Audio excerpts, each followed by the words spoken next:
poplar bears no fruit, and yet seedless it sends forth suckers, for its generation is in the leaf.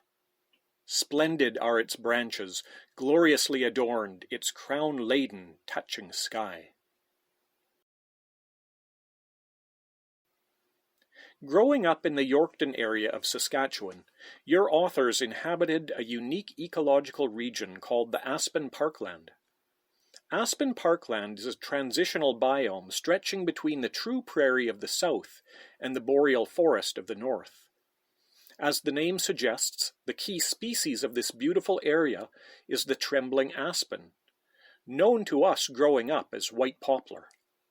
To this day, when I hear the word poplar, this is the tree which fills my mind's eye. It is a lovely and tenacious creature, leaping up from suckers in groves, growing several feet in height every year.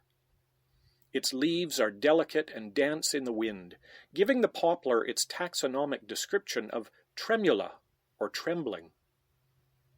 There is some controversy among rune masters as to whether Beorc means birch or poplar, with good reasons on each side. But as it is poplar which peoples my imagination, poplar it shall be. Here on the farmstead we do our cooking and heating with poplar, so the harvest of the tree is very important. Much of our wood supply is secured from a Métis neighbor who spends much of his time in the bush. Riding in his truck with him to haul timber is an adventure and exercise in prayer.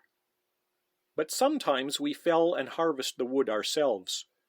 When I first began to cut Beorc, I felt a distinct sadness, almost a sense of betrayal about ending the life of each tree I took down.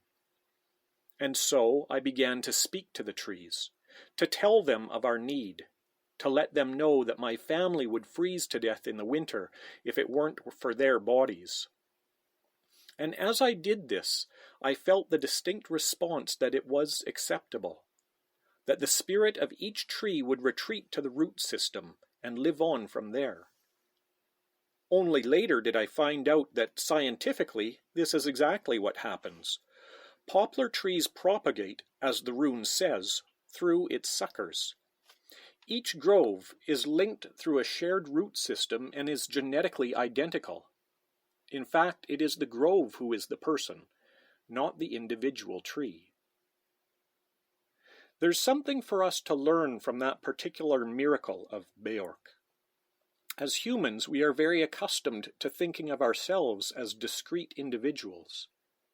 But below ground, in the depth of our roots, our personhood is shared with our neighbors.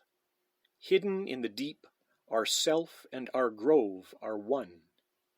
And deeper still, the divine oneness beckons. Let us not speak of years, or ring upon ring, for they are dark, and we will never truly know their plenty.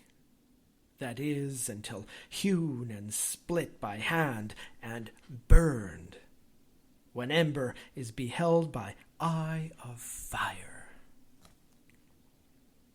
Stone made smooth by wind and water knows as much of time. How these branches of mine cannot stand outside themselves. So too each people tree bides itself in that song made by breeze over dappled bark and skin.